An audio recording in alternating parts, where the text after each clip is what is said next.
hugely growing community in the United Kingdom, our channel, Ben TV, presents to you another live current affairs television program. Our focus on the program is to review and discuss issues around the diaspora community in the UK. The program offers you that unrestricted voice on issues affecting you in the UK. Join us live every Monday at 10 a.m. to 12 noon, and on the business segment of Dialogue in Diaspora, 2 to 3 p.m.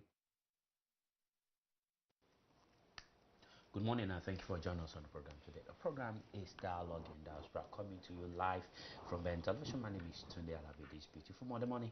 On the show with me, I'm joined by a politician, a former mayor of a borough, very popular, highly populated Black Caribbean borough in London, and an independent reviewer will be joining me to look at the general elections, upcoming general elections in the United Kingdom. Other parties involved, especially the three major parties, the Conservative, the government, well, the Conservative power, every poll, all the polls available tend to be moving towards the Conservative having a landslide victory, but we don't know what may happen on the 9th of June.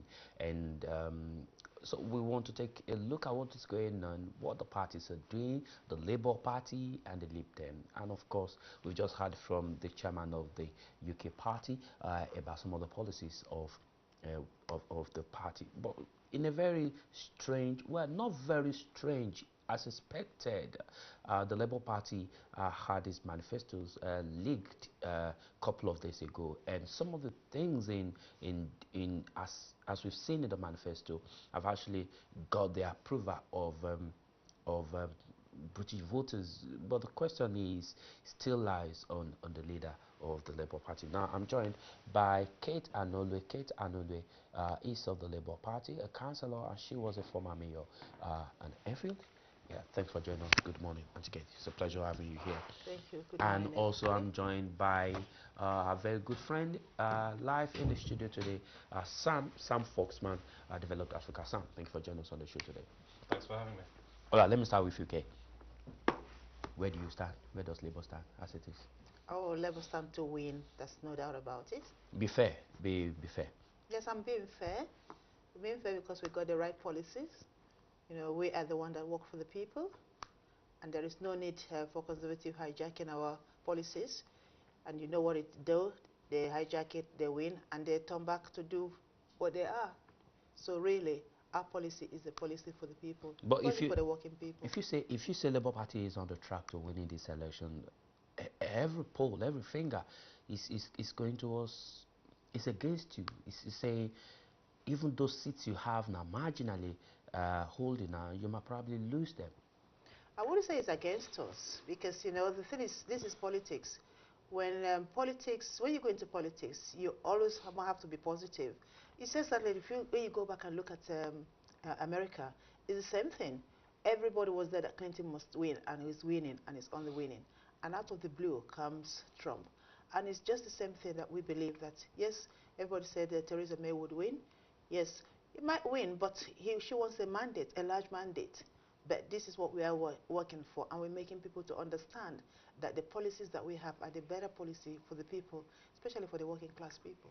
There was a very huge shock couple of days ago when the Labour Party manifesto was leaked.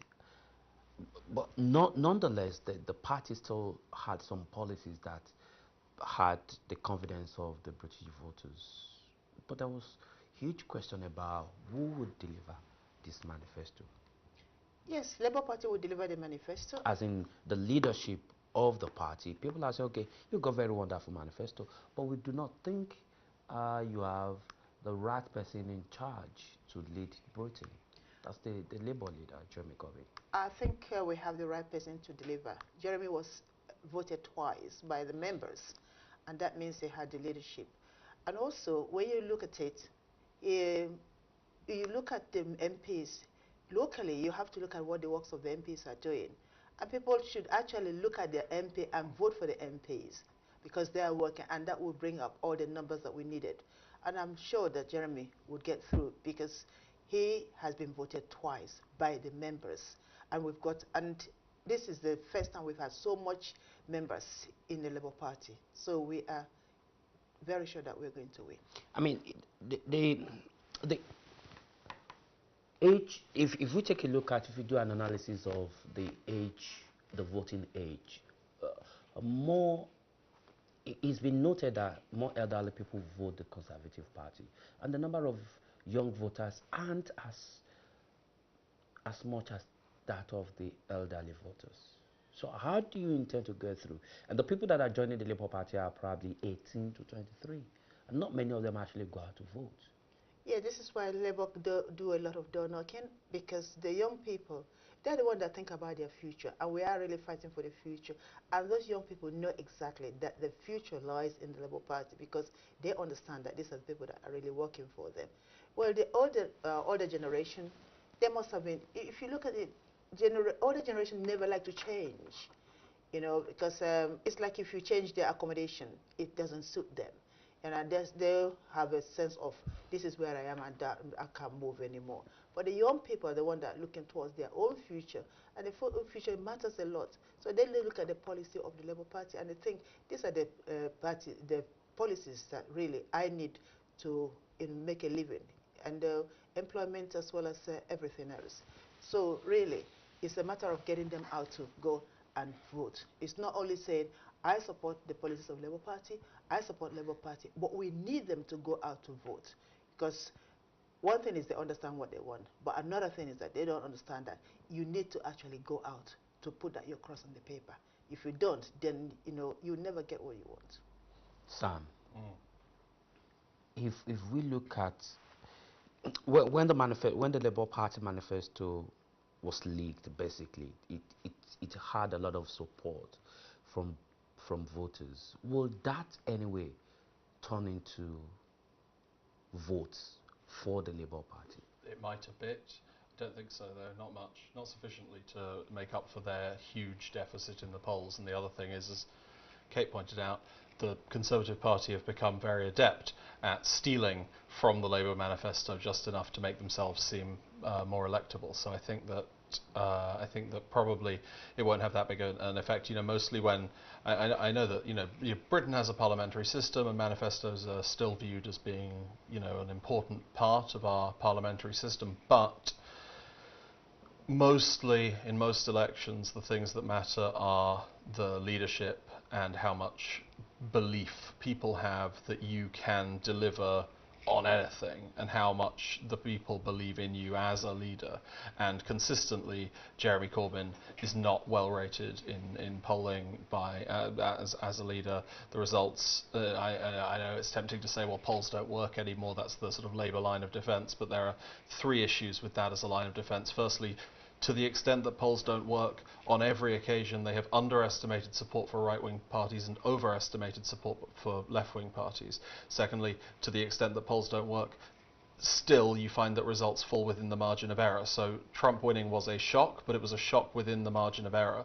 If Labour have a result as unlikely as the Trump result, they will only lose to a 50-seat majority rather than a 100-seat majority. It's not the polls are bad and so we can win kind of scenario. So I think that's a big issue. And the other issue with the whole kind of polls are wrong narrative is that we had a set of elections just a couple of weeks ago across England in which the Labour Party did disastrously badly, not as badly as UKIP and not as badly as the Liberal Democrats, who are also in a lot of trouble, but they did do disastrously badly. And there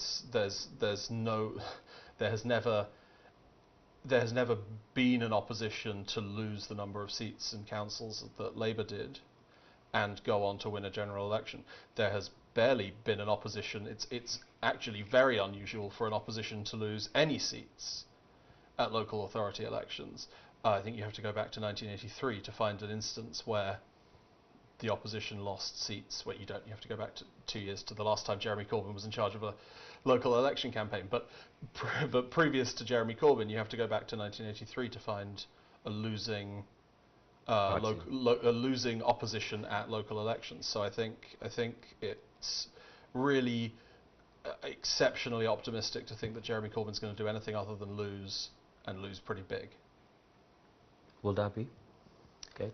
I hope not. As I said, we still have to be positive, positive in looking at the work of the MPs individually. I mean, the issue about the parliamentary system is not about a vote for one person, it's about a vote for the MPs. And I think that the Labour Party is actually devising the strategy of taking the shine of the leader and now concentrating at the local level, the borough level, the constituency level. Look at what your MP is doing. Vote your MP. This is the MP. That's basically If the strategy. that Yeah. strategy works, excuse me, would it change anything? They might make fewer losses. Yeah, I mean Labour's strategy is it has as far as I can tell, well, it has one component that isn't managed by the leader's office at all, which is a lot of MPs. Most Labour MPs don't support Jeremy Corbyn. All of those MPs who recognise what a huge electoral liability it is having a leader like Jeremy Corbyn are basically going around campaigning saying, look, we're not going to win, but I've been a really, really good MP and I want to keep my job. And that might work locally. The other thing is Jeremy Corbyn is rumoured to be, or there's talk that Jeremy Corbyn is looking to stay on even when he loses this election. And if he chooses to stay on, the way that he will justify that is that he will say, I've held up the share of the vote that we had under Ed Miliband. So if he is to hold up the share of the vote that they had under Ed Miliband, what Corbyn needs to do is, and what the Labour Party may well end up doing, is focusing resources not on winning seats from the Conservatives, but on defending seats from the Conservatives and on getting high levels of turnout in seats where they're enormously popular, for example, in parts of Liverpool and in parts of London. There are quite a lot of undecided voters out there. And these undecided voters sometimes are the ones that actually make polls to fail. When they turn out big, and then because the polls sometimes do not take into consideration the views of these undecided voters. Will these undecided voters, considering the manifesto that has won huge popularity, be able to change anything for the Labour Party and for Jeremy Corbyn? Well, I'd like to talk briefly about the popularity of the manifesto, but before I do, I'll answer your question, which is if some of the policies there have actually won quite a lot of accolades. Nationalisation of the railway, that's true. The Royal Mail. It's worth getting into. Couple of others. But first of all, let me say that the Labour Party is if it is going to have a shocking result, and it would be, if it changes the polls by 10 percentage points, which would be 3 times the scale of the Trump swing, more than 3 times the scale of the Trump swing. If the Labour Party manages to do that, which seems to me vanishingly unlikely, it depends on it depends entirely on the thing that actually you guys started this discussion about, which is young people who are underrepresented getting out and voting, because the way that polling models have been changed over the last since Brexit and Trump, when polling models were shown to be a bit inadequate, they changed their and of course the 2015 general election when the polling models were not right. They've changed their models to better account for the realities of what demographics of people turn out to vote. And if there's a big change between 2017 and 2015 in terms of the demographics of people who go out to vote, for example, loads and loads of young people going out to vote, then that could make a statistically significant difference, which would be the route to victory. The thing is, though, sequentially, different politicians have sort of set out their stall as we are going to motivate people who have traditionally not voted into voting, and generally speaking, that's not a strategy that works. On the point about the manifesto, I think that there are a number of elements of the manifesto which are good. It's a long document, but for clarity, no one has seen the Labour Party manifesto yet. The leaked document that has been seen is an interesting document. It has a number of good policies in it. It has two kind of fundamental problems, which are that as things stand, it's not clear how any of the policies that the Labour Party are setting out are going to be paid for, and that's obviously a problem for Labour because their biggest failing is that they're not trusted on the economy. That's their biggest kind of failure in polling terms. So that no one knows how anyone's going to pay for it. It represents the most significant expansion of the state since the start of the Second World War. So it's really a very unusual sort of set of policies when treated as a set of policies, even though individually, because it's a load of giving extra stuff to people, individually those policies are quite popular. So I think that the totality of the manifesto, especially once it's costed and especially once its implications are fully understood, is not actually likely to be all that convincing a pitch to people, because because there's no sense of priorities. You know, when Labour won in 1997, they had a pledge card that contained the few priorities that they were absolutely certain they were going to deliver. This doesn't have any sense of priority, so we read it and we assume, well, is a Labour government going to do all of these things? If a Labour government's going to do all of these things, how is it possibly going to pay for them in the medium term? Like, how does it do that? And I think that's where this falls down. And there are issues within it that suggest that the people drafting it don't really have a strong understanding of economics or how to get those kind of numbers to add up. Okay, I mean, not very impressive analysis about the Labour Party given by Sam. Add on the manifesto, very good, but there are issues about how do you fund the manifesto, even about Jeremy Corbyn leadership. But on the whole, the question is, how much is Labour doing to ensure that young voters turn out to vote in a way that, at least if the Labour Party is not going to win, it's not likely to give the Conservative a full majority, but as the poll is saying? Oh yes, the polling will also always say about Conservative in a landslide or the full majority, more majority than they have now. But like I said to you, the young voters are very, very important to the Labour Party, and they're the one really, if we go, especially since after the Brexit, they're the one really that think about their future and decided we are really going to vote for this person who actually think about the issues that the young people face, you know, with housing. And you talk about, you know, more issues. I mean, look at the national health. The national health has gone into disaster, you know, and you know, you have more than 8 hours, 12 hours waiting time, and you have the nurses. I'm a retired nurse midwife, and I know when I was at work, you know, how much work that I have to, support I have to give to patients, mothers and babies and so forth. And today, you know, first time mama had a baby, 1 hour they go home, and there is nobody there to look after them, like the community midwives out there, you know, the health visitors, the children. You know, people are seeing really the effect of we talk about national health. It's what is happening. You have to be there to know exactly what is happening. Not to talk about elderly people who come to be on the trolley there for so long, and sometimes they're forgotten, you know, and some people pass away just waiting at casualties there. So these are the things that, you know, Labour Party have sorted out long ago, but we've gone back to square one. And national health is one of the things that is known very well, But you know, voters in England. do not seem to be thinking about some of these issues. This is why it's very important to remind them about, you know, voting for Conservative, what is going to happen to national health. They are Do they bother? I think they do. They do. But They do. But they only. But that did not reflect on the just concluded local election. Yes. Well, it does not reflect because maybe we haven't, you know, sort of canvassed enough to tell people about this is what is going to happen to your national health.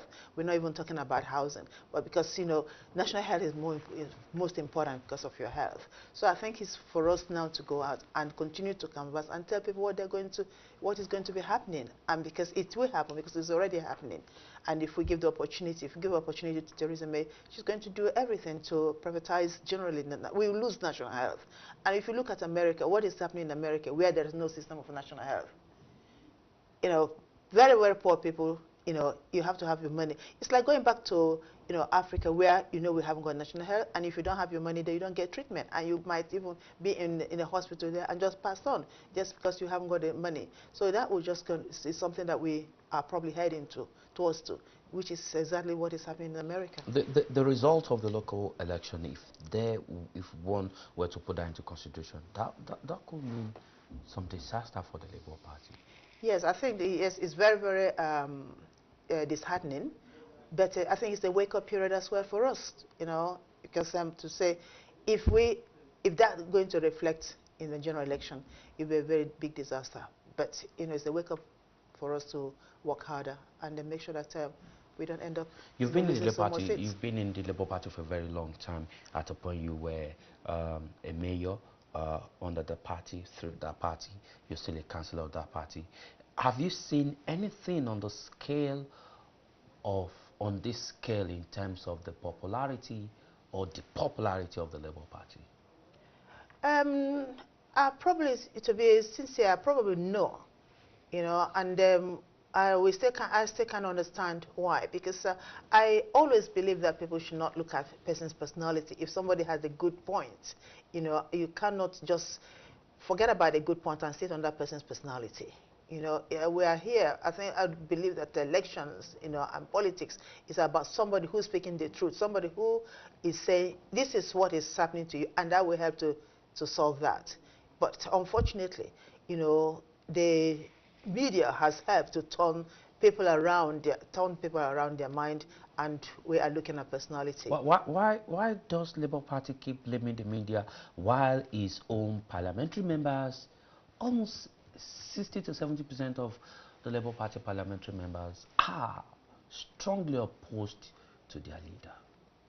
Well, I don't know about 60 to 70%, but I think that if I were one of the parliamentary members, I think we should support our leader, who has been voted overwhelmingly by the members.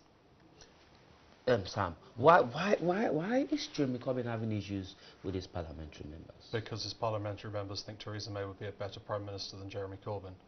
I mean, that's the reality. I mean, none of them will say it, but that is the truth. In fact, didn't say that, but one of Labour's members of Parliament, whose name escapes me at the moment, did come out and say that he would, under no circumstances, vote to do anything to make Jeremy Corbyn Prime Minister, which is, you know, pretty close to saying what I've just said. I mean, that is the view of most of why his does he have members. so much opposition among his own people? He doesn't represent. Well, a combination of reasons. The first one is he's going to cause the Labour Party members of the Labour Party who are parliamentarians to lose their jobs, and being a member of Parliament comes with a decent income, and no one wants to wake up on June the 9th and find that they're suddenly out of job, having to go down to the job centre. I mean, that's not what these guys want. So there's an element of protecting their own jobs about it, but there's also an element of you know, these people are in politics to bring about positive change, and Jeremy Corbyn doesn't really represent that for most people. He's a throwback. Is it about Jeremy Corbyn not representing the positive change these people want, or Jeremy Corbyn having a policy that is acutely different from what they believe? Very many of these guys that are opposed to Jeremy Corbyn, they are Blairites. They are neither. I mean, at some point, people have actually accused Tony Blair of being a conservative in a Labour scheme. Sure, yeah, blue Labour. So if that is the point, if and many of these guys are followers of Tony Blair, are Blairites, Labour Party, I mean, Tories in Labour parties, and then we have a Labour Party, full Labour Party saying, look, you don't really represent Labour Party in terms of your policy. Would that be the reason why some of these guys are opposed to him? Say, look.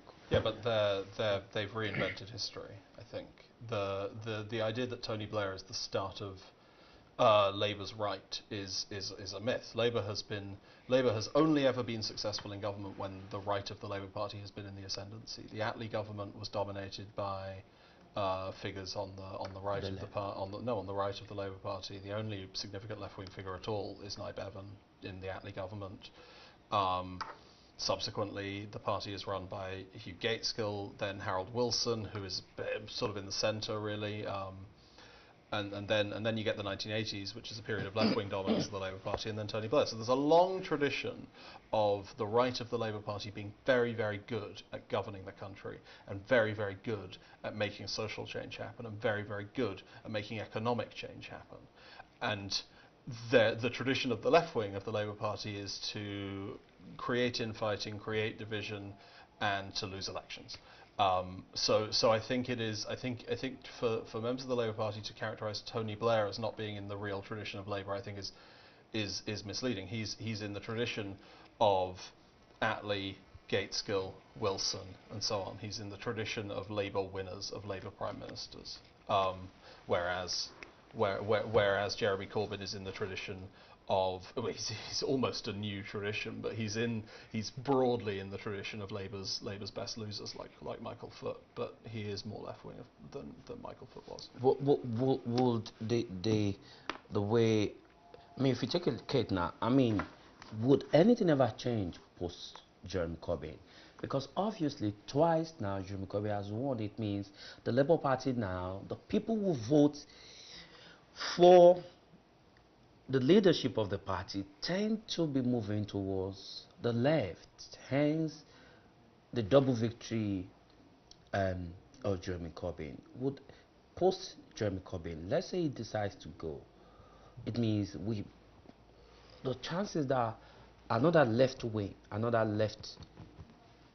politician will tend more to the left of the party will come up is very high. Again, there will be another infight. Chances of that? Probably not, but I can understand what Sam had said, in relation to, the Labour Party winning, when they are slightly on the right. But if you look at it, Labour Party has always been on the left. But obviously, if we go to probably far left, it's not, it's something that brings. But you are far left now. Well, it appears, obviously this is why we have a problem of infighting.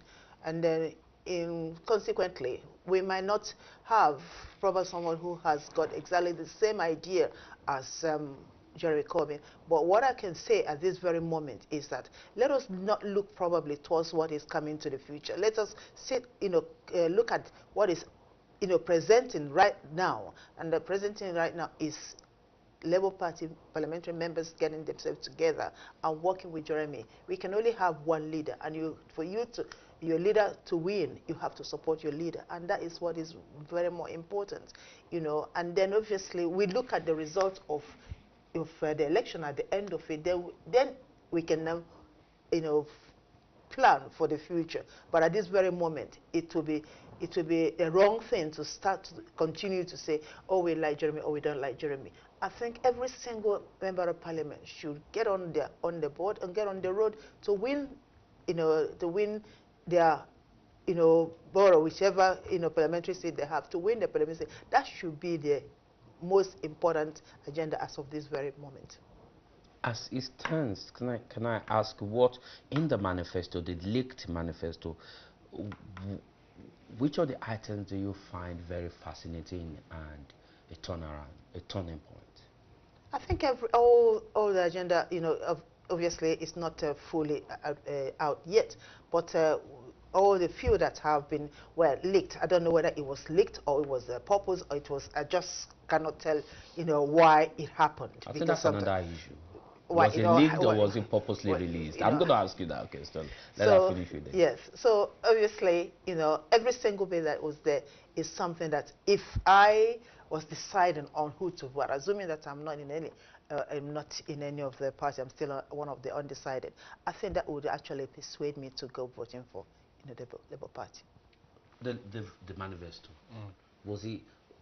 I mean, going by what she said, was it linked or was it deliberately released? It's impossible to know. The Labour Party exists at the moment in this kind of miasma of conspiracy, and was it people in Corbyn's office trying to pressure the Clause 5 meeting into accepting more left-wing policies, or was the right of the Labour Party leaking it to make Jeremy Corbyn look weak, or was it the trade unions doing something? It's impossible to know. The thing that I would say, though, is that I don't think that this manifesto does make a huge amount of sense when you consider it all together. I mean, your point about the NHS is a really important one. The NHS desperately needs more money. The NHS is a vitally important service, and it should be a key priority for anyone. Similarly, there's a big problem around around the amount of money that's going in, especially to the primary education system, but also to secondary. But education as a whole needs a lot more money. But then there are other things in here that don't make any sense as priorities. The Labour Party have pledged to keep a lock on pensions when pensioner households are becoming increasingly wealthy at a cost to working households. So that's that I don't understand why that's in there. It's an enormously expensive policy that takes money out of general taxation to make people who are already wealthy even wealthier. The other thing about giving money to middle class people, which is basically where I take really big issue with Labour's manifesto, is that they want to abolish tuition fees. Now, tuition fees are, first of all, tuition fees are an enormously egalitarian measure.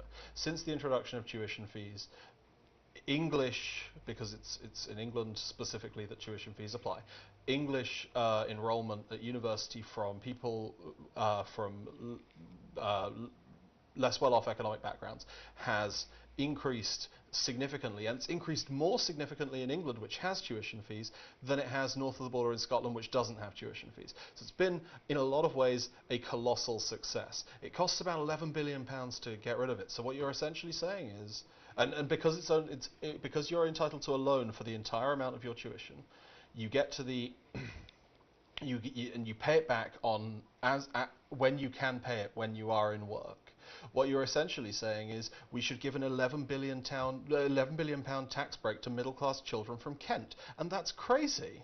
That's a crazy policy. It has no merit whatsoever as part of a socialist agenda, as part of a left-wing agenda, or as part of anyone's agenda. It's just £11 billion spent on air. But isn't it a very good policy taking debt of young people who are just coming out of university? So, henceforth, we want to abolish tuition fee. Go to uni, study, and come out debt-free. It's not real debt. There are young people who are burdened by a huge amount of debt on them. They're not burdened by it. It's not real debt. It's a tax. It takes the form of a tax. You don't pay anything on it until you are in work, earning above a certain amount, and then you pay a proportion of it. It's just another form of tax. Up until sometime, I think, last year, September. I mean, if you go to uni using career development loan, once you're out of uni, you get a job, or you don't get a job, you start paying. Yeah, you do. That's fair. So that's a debt. Well, it's not. It's a tax. When you get a job. Is it? Well, when you get a job. But what if you don't get a job? As I understand it, you don't have to repay tuition fee loans if you don't get a. If you go for your master's degree, up until last September, you go through career development loan. But you can now get a tuition fee loan for your master's degree. That's another Yeah, one. you can now. That's another one of the changes that the introduction of tuition fees has allowed. So this is what I'm saying. This is a policy that lets more people get master's degrees. It's a policy that lets more people pursue careers in academia. It upskills people, and the Labour alternative is to spend £11 billion making middle class people pay less tax, and that is crazy to me. Okay, I mean that particular policy. I think it's been run down now by some. Yeah, it's been run down by some, but some forget that it's not just the middle class that we're looking at. There are lots and lots of children from ethnic minority who this tax, the student loan has really affected so much. Because one thing is this, I like to think that I've gone to university and I've come out and I just stop working and the money goes in my pocket. Because, sometimes the starting salary is so low that, you have to, you have to think about the loan that you're going to pay back. I mean, for 3 years, you accumulate so much. And as long as I have some debt to pay, it will remain in me, and that's why it will remain on those children, because that is one of the burdens that you're going to. Some of them have decided not to go to university, and that's not what we want. We want all those children from ethnic minority to go, because sometimes there might be just one person in a 2-3 generation from a family who has just gone to university, and when you have the loan so high, it just probably, just not probably, in fact, just put them off, going to university. And another thing is, some of the children from ethnic minority, after going to university, they can't even get a job. And the really job they want is out of their reach. Why? Because probably, they can only afford, one of those universities, maybe not a reputable university that will give them instant job. And at the same time, they've done their university, they're out, and they still got that, money on their head. And whether I have to wait until I get a proper job or and earning enough, it's just bad enough to have that debt on my head until I get. Nobody has a debt on their head and feel quite happy. You want to be debt free, and you don't want to start from the moment you start work and knowing that you're owing so much. So really, yes, whatever, you have to also remember, whatever policy you put, there is always some people who are going to be most advantaged, and some people who will be less advantaged. And this is democracy. You cannot have a two-tier and say, all right, people from ethnic minority, you don't have to pay, and then obviously some of the middle class, you will have to pay. So again, there'll be some. Sam, We do have a policy like that. The expansion of tuition fees and the increase in the level of tuition fees. I'm picking on this policy just because it seems so crazy to me that this is in this manifesto. The expansion of that as a policy has allowed universities to offer more bursaries to people who are less well off. Now, it's not a race thing, obviously, but it does allow people whose parents have never been to university before. It's those kind of people that are helped into university by the extra money that comes from having a tuition fee scheme. So I think that the other thing is the stats don't. I don't know about representation and ethnic minorities in British universities and what has happened to that statistically over time. But what I do know is that from an economic perspective, tuition fees seem to not have any deterrent effect on less well-off people going to university. More less well-off people are going to university now than there were than there were before the tuition fee scheme was introduced. So I think from to that extent, it's a policy that has helped broaden access to universities. It's paid for universities, and your argument is right. There's a sensible appeal in there to say, oh well, you don't want to go into a job and have the government take too much of your money. That's true, but it's not a very Labour position to say that the government shouldn't be taking too much of people's money. It's a reasonable and fair form of taxation that people only pay when they're earning above a certain amount, which is pretty close to the national average. So if you come out and you're only earning £15,000 a year, you're not paying that tax. So you're really only paying it on the premium that you're making from having a degree above certain levels of income, and only for a certain period of time. So and so the benefit of this is disproportionately felt by people who go on to have pretty decent jobs, because those are the people who end up repaying their student loans in full. So I don't see how this is to the benefit of anyone, except principally to people who go on to have exceptionally successful careers. Those are the people who benefit most. That seems like the opposite of what Labour should be trying to do. I mean, the issue about tuition fee and the pledges of tuition fee helped the Lib Dem rise a couple of years ago until they changed their mind, joined the coalition, and then messed up that pledge, and then they paid for the following election year. Will that policy help the Labour Party? Will it move it forward? I was very sympathetic. From young voters? I was very sympathetic to the Lib Dems' position in 2010 on tuition fees. I thought that the idea that tuition fees were introduced very shortly before I went to university. There was not much good statistical data on what tuition fees had done to how people behaved at university. So there was a legitimate worry that it might reduce access. there was also there was also a worry around you know, around the change and the nature of the change. And in 2010 specifically, there was a worry about, yeah, okay, we've £3,000 fees have held up well enough, but £9,000 fees, which is basically what the Conservative and Labour parties were proposing to do after the 2010 general election, that might be too much. But as it turns out, it's not too much, and everything is still basically fine. So I don't. This just doesn't seem like. I suppose my point.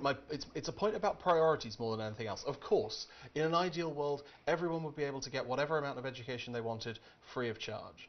But it's a question of priorities. And if you're saying we could get an extra £11 billion, why are you spending it on middle class students and giving them a tax break when you could instead say, you know what, we should put this money into the NHS and education. I think that's where this falls down for me, and so that ties into a broader critique of the manifesto, which is that it's just a wish list of everything that everyone ever in a focus group has ever said that they would kind of want. You know, it's fortunate that they didn't get me in their focus group, because there'd be a policy in there about free cake. You know, it's just a wish list of nice things with no sense of priorities and no sense of how the cost is going to be managed. All right, we're going on a very short break. We need to go on a very short break now. When we come back, I'll be joined by another guest from the Christian Party, one of our very popular faces on the NTV, as part of who is flying the flag for that party as an MP of a particular borough constituency here in London. We'll be back, and I'll be joined by hugely green community in the United Kingdom. Our channel, Ben TV, presents to you another live current affairs television program. Our focus on the program is to review and discuss issues around the diaspora community in the UK. The program offers you that unrestricted voice on issues affecting you in the UK. Join us live every Monday at 10 a.m. to 12 noon. Another business segment of Dialogue in Diaspora, 2 to 3 p.m. every Monday. But guess what? You know, and on head views in this hugely green community in the United Kingdom, our channel, Ben TV, presents to you another live current affairs television program. Our focus on the program is to review and discuss issues around the diaspora community in the UK. The program offers you that unrestricted voice on issues affecting you in the UK. Join us live every Monday at 10 a.m. to 12 noon.